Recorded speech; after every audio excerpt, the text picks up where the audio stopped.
आपण माने समस्त जानिचंती हिंदी हिंदू रीतिनीति अनुसार जे ओडिया घर जेतेले जनकर मृत्यु होइताए तांको पुओ माने मुखाग्नि बा शुद्धिक्रिया करथांती किंतु एथि ओलोटा चित्र देखिया मिलछि कटक जिला महांगा ब्लॉक कुसपुर पंचायत कुसपुर ग्राम रे शिवस्य जेना जे दीर्घ 37 वर्ष धरी सांबादिकता करथिले तेबे 63 वर्ष रे तांकर मृत्यु होइतिला बा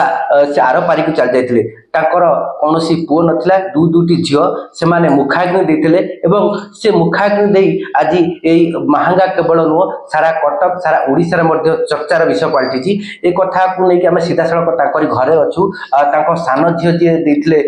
तांको मुखाग्नि देथिले बा शुद्धिक्रिया करता तांको सब पचारि बुझिया आपन स्वागत जणुछि एमबीसी चैनल माध्यम रे कोन कहिबे से जो कथा को नै कि आपन मन झियो है कि शुद्धिक्रिया कले एवं मुखाग्नि देथिले अन्य जो युव माने अछंती बा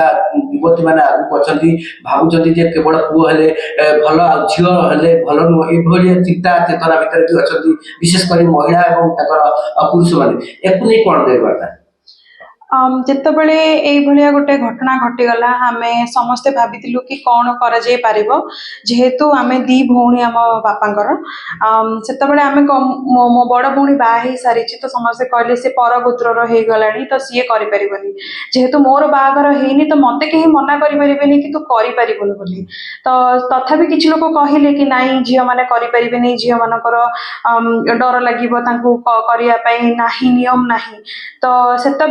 आम ब्राह्मण को पचारू कि कर ठीक कि ना तो ब्राह्मण कहले कि सेमती कौन जगह लिखा है कि गोटे झील करपारुनि बोली तो जितेबाला सी कहले तो आम कहलु कि हो ठीक अच्छे आमर कौन असुविधा अच्छे आम निहाती करूँ मुझे मो बापार से करने मत सुजोग मिल तो मोठू आउ कहीं से धन्य मन करनी कि मो बापा मत करने सुजोग गोटे मिलला तो बाकी झील मान जदि कहबी जमी मुझे कहली कि एमती कौन जिनस ना गोटे झील करपारुनि जदि समस्ते राजी होती जदि राजी भी होना जदि मो बापा चाहता जदि मो माँ चाहिए कि मु करे बोली आम घरे तो कहीं ना मो कर असुविधा कौन है तार बहुत खुशी है कि मत मिला। अच्छा आजिका डेट रे तो विशेषकर पुओ प्रति जो गुरुत्व दौरान झील प्रति गुरुत्व दौरान आपंकर जो उदाहरण सारा भारत पाई और ओडिशा पाई आम महांगा अंचल निश्चित यार प्रभाव पड़े निहाती मो बाबा केबे सेमिति भाबी ना कि गोटे पुओ किसी अधिक कर जोटा गोटे झील केबे करिपरिबोनी बोली सी केबे मते सेमिति मते फील करे ना कि मु किछि करिपरिबिनी झील हिसाब रे मु सब कर मो पाठ पढ़ली मु चाकरी करली मु सब जिंस करिपरिबी तो सी जेतेबेले मते सेमिति केबे किछि फील करे ना तो मु कहबी कि मु तो सब करिपरिबी सेतरे किछि असुविधा नै निश्चित भाव में शुणुले जो भली भाव तांको सान झील कहते जे से पुअर भूमिका लिभाई निश्चित भाव तांकर जो शिवस्य जना बड़ झील सी शुद्धि क्रिया सामिल होती मुखाग्नि दु जन मिसिकी देते सहित कथा कौन कहे से दिन कथा को नहीं कौन कहे बापा ना किंतु से आमको पिला बेलू एमती गड़ी तली बड़ कर से केबे भी आम भितर केबे खोजी ना मु गोटे पुओ चाहे बोली सी सब चाहती जे मोर जो झी अच्छे से निज गोड़े निजे ठिया करी सी आमको सब पाठ पढ़ा प्रेरणा दिखती निज गोड़े निजे ठिया हाँ प्रेरणा दिखती आम दी भौणी आज बाहर रही चाकरी करुचु कि जहाँ भी करुचु केवल तांकरी प्रेरणा ही आम चाकरी करुचु कि आज एत बाट पहुँची पारिचु तेणुक आज किसी आम तो किसी सेमती विशेष करूँ से बहुत कम बयस चलीगले कि आज यदि किसी सुजोग मिली आम कहीं से सुजोग वंचित हूँ से आम निजे निजे डिसाइड करूँ भी इच्छा थिला जे मो झील मैंने ही मोर जदि किसी फ्यूचर हुए कि कौन हुए आम ही सब करूँ जो इच्छाटा थी आज तार वास्तव में परिणत कर अच्छा ये कथा को लेकिन आपण केते गर्वित अच्छे अवश्य दुख लगी पारे जेहेतु बापा नाहंती तथापि आपण को गर्वित लागुतो एथिपाई जेहेतु आपणकर पुओ न ही थाई मध्ये आपण दु जण झियो सेही कथा को बा सेही कार्य को सोचा रूपे तुलाइचंती ए कथा को नै केते खुशी केते गर्वित गर्व तो आम सेमती जहाँ फिल करुचु किंतु मु जानी बाबा एना जोठे भी थे सी निजे गर्व फिल करुवे जे जा हो मु दीटा झील जन्म करके भी ମୋ ଜୀବନ ପାଇଁ ସାର୍ଥକ। ସାର୍ଥକ ହେଇଗଲା, ମୋ ଜୀବନ ସାର୍ଥକ ହେଲା ଯେ ସେଇ ମୋର ସବୁ କିଛି କରିଲେ, ସେଇଟା ତାଙ୍କୁ ଗର୍ବ ଅନୁଭବ ହଉଥିବ। ନିଶ୍ଚିତ ଭାବରେ ଆମେ ଶୁଣୁଥିଲେ ତାଙ୍କ ଝିଅଙ୍କର ପ୍ରତିକ୍ରିୟା ଏବଂ ତାଙ୍କର ଯିଏ ଅଛନ୍ତି ପତ୍ନୀ ଯିଏ ଅଛନ୍ତି ତାଙ୍କ ଠାରୁ ଟିକେ ପ୍ରତିକ୍ରିୟା ନେବା। କ'ଣ କହିବେ? ଆପଣଙ୍କର ଦୁଇଟି ଝିଅ ଏବେ ଆପଣଙ୍କର ମଧ୍ୟ ସେ ବିବାହ ହେଇଛନ୍ତି, ଆଉ ଜଣେ ବିବାହ ହେଇନାହାନ୍ତି, ସେ ମଧ୍ୟ ଶୁଦ୍ଧିକ୍ରିୟା କରିଛନ୍ତି, ମାନେ ନଣ୍ଡନ ମଧ୍ୟ ମୁଣ୍ଡ ଯୋଉ ନଣ୍ଡା କଥା ଯୋଉ କୁହାଯାଏ ଓଡ଼ିଆରେ ସେଟା ମଧ୍ୟ ହେଇଛନ୍ତି। କ'ଣ କହିବେ ଆପଣ?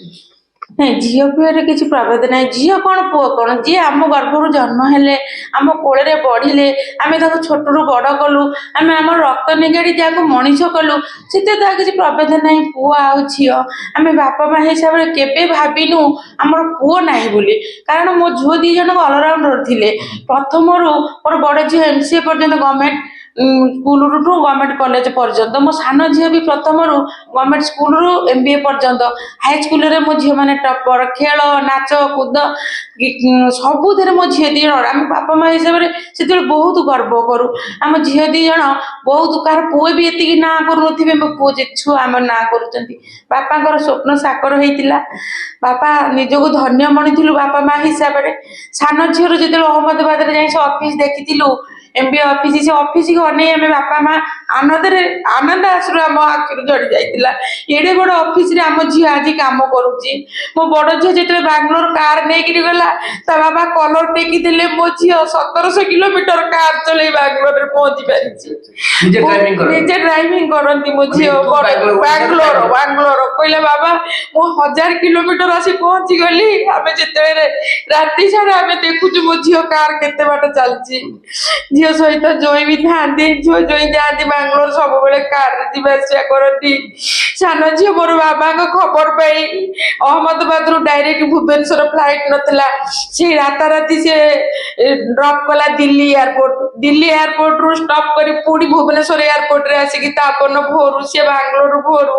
ଆମେ ଝିଅମାନଙ୍କୁ ଏତିକି କରିଛୁ। ମୋ ଝିଅମାନେ ନିଜେ ସ୍ୱାଧୀନରେ ଉଡ଼ିବା ପାଇଁ ବାପା ସବୁବେଳେ ଚାହୁଁଥିଲେ। ଆଉ ଯୋଉ ଝିଅ ମାନେ ଯୋଉଠି କରୁଥିଲେ କି ଉଦାହରଣ ଦେଖଉଥିଲେ, ଦେଖ ତାଙ୍କ ଝିଅ ଏମିତି କରିପାରୁଛି, ତାଙ୍କର ବି ସ୍ୱପ୍ନ ଆଜି ସାକାର ହେଇଥିବ ବୋଲି ଆମେ ଅନୁଭବ କରୁଛୁ। ସେ ଝିଅ ମାନଙ୍କୁ ନେଇକି ଯେତିକି ଗର୍ବ କରୁଥିଲେ, ତାଙ୍କ ଅନ୍ତିମ ସଂସ୍କାର ମୋ ଝିଅ ମାନଙ୍କ ହାତରେ ହେଇଛି। ସେଇଥିପାଇଁ ଆମେ ନିଜକୁ ଧନ୍ୟବାଦ କରୁଛୁ। ନିଶ୍ଚିତ ଭାବରେ ଶୁଣୁଥିଲେ ଯେଉଁଭଳି ଭାବେ ଦୁଇଟି ଝିଅଙ୍କୁ ନେଇକି ବାପା ମା ସ୍ୱପ୍ନ ଦେଖିଥିଲେ, ତା ବାସ୍ତବରେ ପରିଣତ ହେଇଛି। ଏବଂ ଯୋଉ କହୁଥିଲେ ତାଙ୍କ ମା ଯେ ଡ୍ରାଇଭିଂ କରିକି ବାଙ୍ଗଲୋର ଯାଇଥିଲେ, ନିଜେ ମାନେ କାର ଚଢିକି ଏଠୁ ଯାଇବାଟା ବହୁ କାଠିକର ପାଠ, କାରଣ ପୁଅ ପିଲା ପକ୍ଷରେ ମଧ୍ୟ ସମ୍ଭବ ହୋଇନଥାଏ, ସେ ଝିଅ ହେଇକି ମଧ୍ୟ କରିଥିଲେ। ତ ଏ କଥାକୁ ନେଇକି ମାହାଙ୍ଗା ଅଞ୍ଚଳରେ ନୁହଁ, ଏ ସାରା ଓଡ଼ିଶାରେ ମଧ୍ୟ ଚର୍ଚ୍ଚା ନିଶ୍ଚିତ ହବ। କାରଣ ଏ ଯୋଉ ଶିବଶ୍ଚ ଜେନା ଦୀର୍ଘ 37 ବର୍ଷ ଧରି ନିର୍ଭୀକତାର ସାମ୍ବାଦିକତା କରିଥିଲେ ଏବଂ ଜଣେ ମିଷ୍ଟଭାଷୀ ଭାବେ ବେଶ ଜଣାଶୁଣା ଥିଲେ ଏ ଅଞ୍ଚଳରେ। ତେବେ ତାଙ୍କର ଆଜି 63 ବୟସରେ ଯୋଉ ଆରପାରିରେ ଚାଲି ଯାଇଛନ୍ତି, ସେ ନେଇକି ମଧ୍ୟ ଯେତିକି ଦୁଃଖ ଅଛନ୍ତି ସେତିକି ଖୁସି ଅଛନ୍ତି ଏ ଝିଅମାନେ, ଏଇଥିପାଇଁ ଯେ ତାଙ୍କ ବାପାଙ୍କୁ ଆଜି ଶୁଦ୍ଧିକ୍ରିୟାରେ ନିଜକୁ ସାମିଲ ରଖିଛନ୍ତି, ବା ଯୋଉ ପୁଅ ଯୋଉ କାମ କରିଥାନ୍ତି ସେଇ କାମକୁ ସେ ଲିଭାଇଛନ୍ତି। ଏବଂ ତାଙ୍କର ଯୋଉ ପଣ୍ଡିତ ଯାହା ଆମ ହିନ୍ଦୁ ଧର୍ମରେ ଅଛି ତାଙ୍କୁ ପଚାରିକି ମଧ୍ୟ କରିଛନ୍ତି, ସେଥିପାଇଁ ସେମାନେ ବହୁତ ଖୁସି ଅଛନ୍ତି। ଏଇ ଯୋଉ କଥା ଆଗାମୀ ଦିନରେ ନିଶ୍ଚିନ୍ତ ଉଦାହରଣ ପାଲଟିବ। କଟକ ଜିଲ୍ଲା ମାହାଙ୍ଗା ଉସ୍ପୁର ଗାଁରୁ ଅର୍ଜୁନ ସାହୁଙ୍କ ରିପୋର୍ଟ, MBC TV।